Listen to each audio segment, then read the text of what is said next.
CharityVillage Connects. Today we're talking about the urgent need for the nonprofit sector to integrate diversity, equity, and inclusion in its operations, leadership, and workplace. Joining us today is Dr. Wendy Cukier, the founder of the Diversity Institute at the Toronto Metropolitan University and academic director of the Women Entrepreneurship Knowledge Hub and research lead of the Future Skills Center. Welcome to the podcast, Wendy. Thanks for having me, Mary. Well, over the past 30 months, we've certainly seen a big uptick in awareness and enthusiasm expressed in the nonprofit sector to embrace diversity, equity, and inclusion generally within their organizations. But I'm curious what you've observed in the work that you do day to day with nonprofit leaders and professionals. Are they really actually, getting to work, rolling up their sleeves and doing what they need to make DEI in their organizations a reality? Well, it's an interesting question because certainly there's a lot more talk about equity, diversity, and inclusion today than there was 3 years ago. There's a lot more focus on truth and reconciliation with Indigenous peoples than there was 3 years ago. And certainly people are prepared now to name things like anti-Black racism and recognize that they are real problems. So in that regard, we've made a lot of progress in my view. However, when we dig into the numbers, when we look at the actions, I think there's still quite a long way to go. And we know in the sector, for example, women for a long time have held most of the roles in the nonprofit and charitable sector, but they tend still to be underrepresented in leadership. Relative to their representation in the workforce. We know that racialized people and newcomers, and especially Black people, are still very underrepresented, especially in leadership roles. And persons with disabilities and those who identify as Indigenous or LGBTQ2S+ are still almost invisible. So when it comes to actual representation at the top of the house, I think we still see some gaps. When it comes to actual policies and programs and accountability frameworks, one of the Stats Canada results of their survey was that only about 30% of charitable and nonprofit organizations they spoke to had a written policy on EDI, for example, for the board of directors. So I think it's a question of, glass half full, glass half empty. We've come a long way, but there's certainly lots more to do. Well, it certainly can feel for many organizations, especially smaller ones, like a really big thing to tackle, particularly those with limited staff and resources. We know that from the respondents in our Charity Village Diversity Survey, which reported that although they wanted to do a better job of integrating EDI into their organizations, they really struggled with knowing what to do and what to tackle first and where to start. What advice would you have for nonprofits really beginning their EDI journey? Well, I think it's a really good question. And it certainly can look like a massive undertaking, but it's like any other strategy an organization has to develop. Most nonprofits have a fundraising strategy. Most nonprofits have an HR strategy. Most nonprofits have a strategic plan.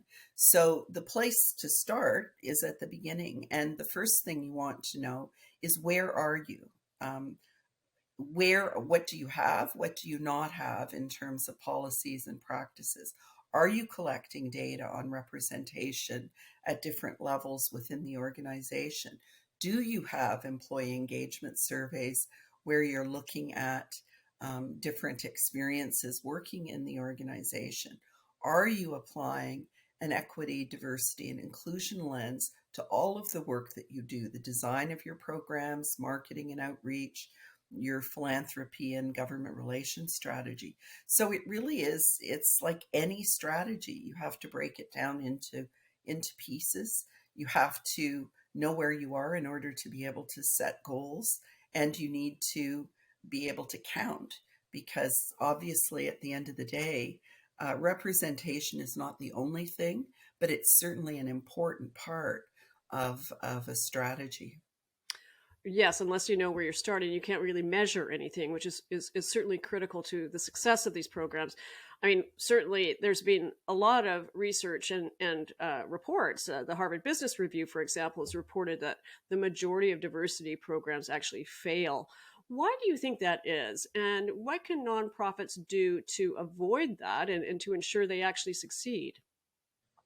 Well, we're currently in the process of digging in on this a little bit more, but I can I can talk about another example, which was a massive failure, and that was the effort to get more women into science, technology, engineering, and math. It's something we've worked on for more than 30 years since the Montreal Massacre, and there are fewer women in computer science today, and only marginally more in engineering than there were 30 years ago. And all of the talk and all of the engineering camps and the astronauts going to schools and so on did not produce the change that we were looking for. Why would that be? My view is that, there are no simple solutions to complex problems. So in order to drive systems change, and that's really what we're talking about, or in order to drive organizational change, you need to really understand how the system works. Where are the barriers? What are the levers that you can use to move things forward? And unfortunately, my observation is a lot of diversity and inclusion plans start with things like, training programs or employee resource groups, which are great, but they are not going to. They're sort of necessary, but insufficient. They're not in and of themselves going to drive change. In order to drive change, you need targets, you need commitments, you need a strategy, you need leadership, and you need an accountability framework. I argue all the time. I've chaired the board at Women's College Hospital. We had every board meeting, we had a scorecard, we had benchmarks, we looked at risk factors. You know, in the same way that you look at your fundraising targets, you should be looking at where you are with your EDI strategy. In the same way that, large nonprofits, especially those that rely on philanthropy, have very nuanced and sophisticated planning where they identify prospects and where they are with the prospects and how much money's coming in and how much money is promised. They know how to do those plans. It's exactly the same thing with EDI. Think if a nonprofit simply said, "We want to raise money," and left it at that, or ran workshops on how to raise money and left it at that, you would not see the same progress in terms of getting money in the door that you see when targets are set and when there's an intentional strategy. Same thing with equity, diversity, and inclusion. And the more it is embedded in your overall corporate strategy, the more it's baked in to how you see your organization, the services that you're providing, where you're accessing partnerships, where you're getting funds from, and so on. The more you apply a gender and diversity lens at all of those stages, the more effective your strategy is going to be. But we're way beyond, rainbow posters and consciousness raising workshops. We really need accountability. Well, let's talk about the 50/30 challenge because that's really designed to create some measurements that would create accountability. Can you tell me about really what it's about and the program and how it's being embraced in Canada and how it could apply to the nonprofit sector? Thanks so much for that question because it's really, for me, it's one of the most exciting initiatives I've seen in many, many years. So the 50/30 Challenge is an initiative that it aims at improving representation on boards and in senior leadership roles in the private sector, in the nonprofit sector, in post-secondary institutions, hospitals, and agencies, boards, and commissions. Since and it's a voluntary code, since it was launched, I guess coming up to 2 years ago, 1,750 organizations have signed up to the challenge. And what's interesting about the challenge is, you don't have to meet the standard in order to be part of the challenge. You need to aspire to increase gender parity and diversity. So the 50% refers to women and or non-binary people on boards and or senior management. And the 30% refers to other forms of diversity, which would include racialized people, including Black people, persons living with disabilities, Indigenous peoples, those who identify as 2S LGBTQ+. And so what I like about it is it gives you a lot more flexibility than, for example, hard quotas would.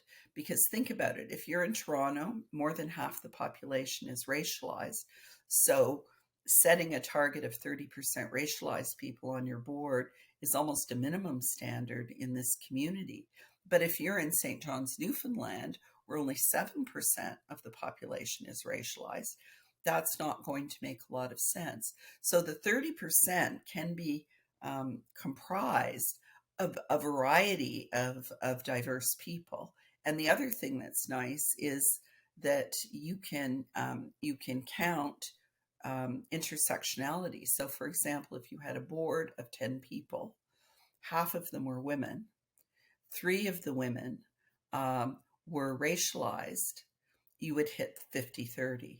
So we're really excited, just given the momentum that we're seeing around this, and it's clear and it's simple. Apart from the representation piece, however, the 50-30 challenge recognizes that you can't change the top of the house if you don't have policies for getting people in the door. So it addresses with, series of indicators and support for best practices, everything from, how do you make a more inclusive board? What does a skills matrix look like? How can you set policies and so on, through what are good HR practices? How do you build an inclusive corporate culture? How do you design your programs and your marketing strategy and your outreach and your procurement to reinforce the values? And how do you engage with community? How do you leverage philanthropic dollars and government relations to build more inclusion? So, in speaking of measuring progress, there's a movement in the nonprofit sector for regulation that's similar to the requirement on federally regulated corporations, for-profit corporations, to comply or explain related to diversity. To have that expanded to include similar requirements for nonprofit corporations and charities. What can you tell us about the regulatory requirement and your thoughts about including the nonprofit sector? Honestly, I think the evidence is very strong that sectors that have been subject to employment equity requirements for the last 40 years almost have made more progress than other sectors. And why is that? Well, I think what gets measured gets done. And having, remember, with employment equity, there aren't quotas, there aren't targets. It just requires that you measure and you report the 4 designated groups at different levels in your organization, and you answer some basic questions about, do you have a strategy? Do you not? Do you collect this data? Do you not? If you don't, you must explain why not.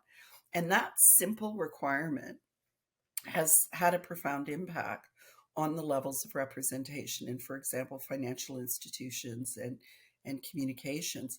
I actually find it strange that, for example, provincial organizations like hospitals and universities have no such requirements.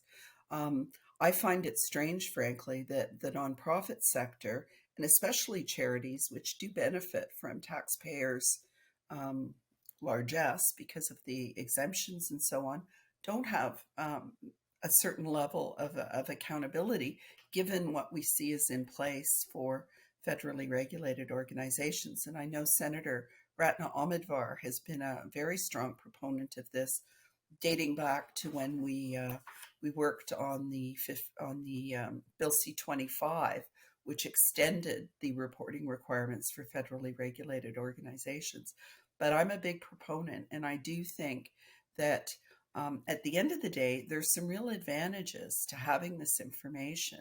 I mean, partly from a purely opportunistic perspective, we're seeing more and more funders, not just government funders, but big foundations, want this information before they write a check.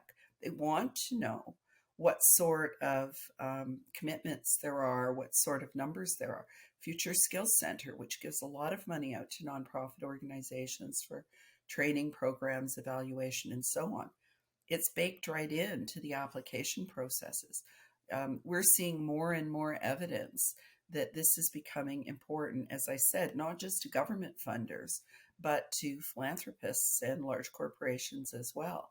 So I think it's an opportunity, frankly, for nonprofits to get ahead of the curve and start collecting the data, start putting in place the processes, start developing their strategies. And we're really excited to be working with you, Mary, on some of the tools and techniques to help do that.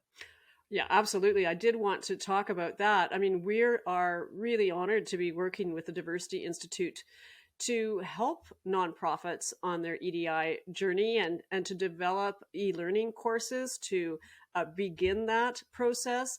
Can you give us a little bit of information about some of the courses that we're developing and what it will specifically offer? Because the nice thing about it is I'm really excited to develop these courses that are specifically for the nonprofit sector, which is very distinct and unique within Canada. And I think given the circumstances that nonprofits do have different kinds of challenges that for-profit companies don't address. And I'd love to hear a little bit more about the e-learning courses. Yeah, well, I'm very excited about the e-learning courses. And of course, these may change and they may be supplemented with things like webinars and podcasts, but we're looking at offering an introduction to EDI for nonprofits, which will help with just level setting in terms of basic terminology, the business case, why it's important, and so on. Creating an inclusive organization for nonprofit leaders. Here, I'm really excited because, again, it's an opportunity to get beyond consciousness raising to actually helping organizations develop strategies by looking at governance, human resources, values and culture, measurement, their entire business processes, and engagement and outreach. We are digging in on the issue of unconscious bias, privilege, and how to become an ally, because this allows individuals, regardless of where they are in the organization, to take action. And then the fourth course that we have planned is a very deep dive specifically into issues around diversity and philanthropy and fundraising, because it's very clear that the landscape is changing. And as the population is changing, so are the opportunities and the strategies around fundraising. We're also hoping that Charity Village will take advantage of some of the tools that are being developed through the 50-30 challenge, including, self-assessment tools and, our micropedia and various other things. So we hope that working together, we'll be able to provide some real concrete new material, and also to curate work from the best and the brightest, because there are a lot of really interesting courses from organizations right across the country that will provide a deep dive into very specific issues like truth and reconciliation, or how to create an environment inclusive for trans people, for example, which is becoming an important issue in many organizations. Well, there's no question, and Charity Village is excited to partner with you and support you in developing further these resources that are sort of practical solutions related to the 50-30 challenge in the future. And I know that you have some things that you're planning in development. Could you give us any insight on any of that? Well, again, we're one of the partners on the 50/30 ecosystem um, program, and the other partners include EGAL, um, the Women's Economic Council of Canada, uh, the UN, I want to call it UN Prime, the United Nations um, uh, Alliance, which is focused on large corporations, and CCAN, which is the Canadian Institutes and Colleges of Canada. We're all working together on different sets of tools. KPMG put together a collection of best practices, which we'll be hosting at the Diversity Institute. I think it's on the website now. And then we have a number of other tools like our diversity assessment tool, which will actually allow you to walk through a set of questions and develop an end-to-end diversity and inclusion strategy complete with best practices. So there's a lot of effort to both develop custom tools and curate, as I said, work that others are doing in one place. So there'll be a one-stop shop for lots of EDI content and support. Yeah, absolutely. It would be marvelous to have that rich depth of resources available, and we can help steer people in the nonprofit sector to find that. I'd love to give an opportunity for our audience to hear any tips or strategies for individuals who would like to become stronger allies or agents of change within their organizations. Do you have any special advice for them? I think we have to approach this issue with humility. I've been working on issues related to women and technology, as I said, for over 30 years. I learn every day new things that I did not understand previously. The whole issue of gender identity and recognizing non-binary people, thinking about pronouns as a very important indicator of inclusion. Taking truth and reconciliation to truth and reconciliation, and what that actually means in a very real way, why land acknowledgements are important, and how to talk about them. All of those things are things that I've learned really in the last couple of years. And I'm lucky because I work with young people who are very engaged and aware of many of these issues. So really approaching it from the perspective that even if you are seen as an expert in one domain, there's no question that you still have lots to learn. I think that's important. The second thing, frankly, is to really confront your own privilege and bias. And often people talk about privilege through the lens of skin color. And there's no question. The evidence is 100% clear. If you're Black, you're more likely to have been pulled over by police for no reason. You're more likely to have been followed around in Holt Renfrew, or even kicked out of a coffee shop because you were waiting. There's no question that race is a very significant issue. But there are other dimensions of privilege. Being able to express affection to your partner in public is something many of us completely take for granted. And yet, if you think about it, there are many couples and many people who have hidden their sexual orientation or their gender identity for decades, and not been able to engage in things that we would all take for granted. If you think about, issues related to disability, often we focus on physical disability and curb cuts and making sure buildings are accessible. We still have to do more of that without question. But increasingly, we're also starting to look at cognitive differences and what that means to be a person who really doesn't see things that other people see, but may see things that other people don't see. So I think, for example, of people I know on the autism spectrum, and dealing with certain dimensions of interpersonal communication are very, very challenging.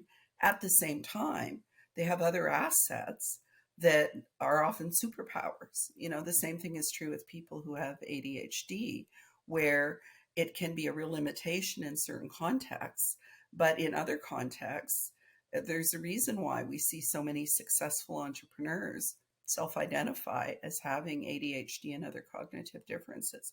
So becoming more aware of how people are different from us, and the implications that has in how our expectations are shaped. I think that, for example, we often underestimate the impact of socioeconomic status in this country. We have a myth that everybody is equal.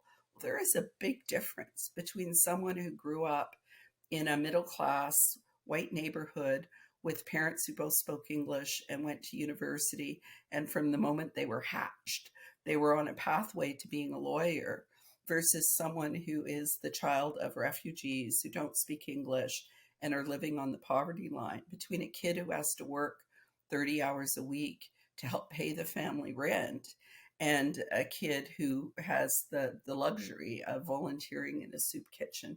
And I think very often um, we don't see how some of those things can really shape the people who present themselves to us. And if we start to think more about our biases and our privilege, and we start to think more about where people are coming from and how their lived experiences shape who they are and what they can do, I think it becomes very powerful. And it was, I was on one panel, I think I mentioned this to you before, Mary, where we were talking about skills of the future and what, the World Economic Forum and others are saying, it's resilience, it's innovation, it's creativity, it's adaptability. And I said to the woman who was head of an HR in a tech firm, how do you assess those things in an interview? Because we know interviews often assess interviewing skills and not much else. And she said, well, I look for someone who has lived in another country. I look for someone who has had to learn a new language, because those are really strong indications to me that they're prepared to take on challenges. They're prepared to tackle difficult things. They're going to be more resilient and so on.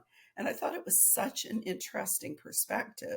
And it's one I share, which is often people who've had to overcome hardship actually have much more to bring to the table than people who have been, lived in privilege and not had to work very hard to get what they got. And especially in your sector, that kind of lived experience, I would think, is invaluable. But sometimes, we look for people who are just like us because those are the people we're most comfortable with. And that's one of the things that we as individuals can break out of. And then the last thing is not being a bystander.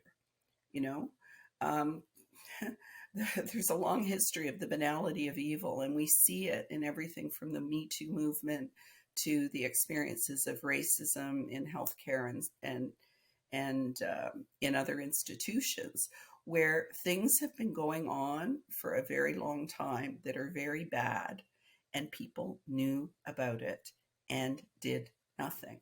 And for every case, every scandal, every lawsuit that we see related to equity, diversity, and inclusion, almost invariably there were people who knew what was going on.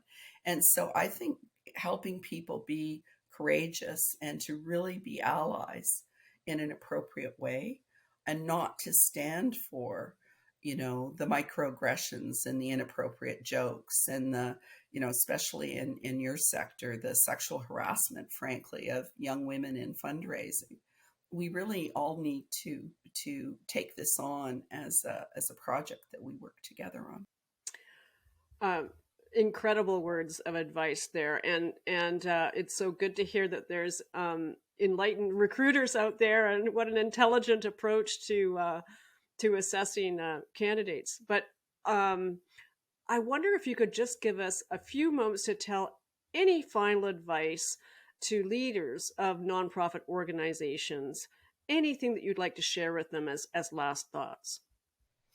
I think the most important thing is not to think about this as a bolt on that you can kind of delegate to somebody in your HR department or that person who seems to be committed to diversity and inclusion. This is part of leadership. Understanding this is part of leadership. Being able to lead diverse people is fundamental to leadership, and baking equity, diversity, and inclusion into your organization's strategy is going to create opportunities for your organization you would not otherwise have. Well, Wendy, it's always a pleasure to speak with you. I always learn so much.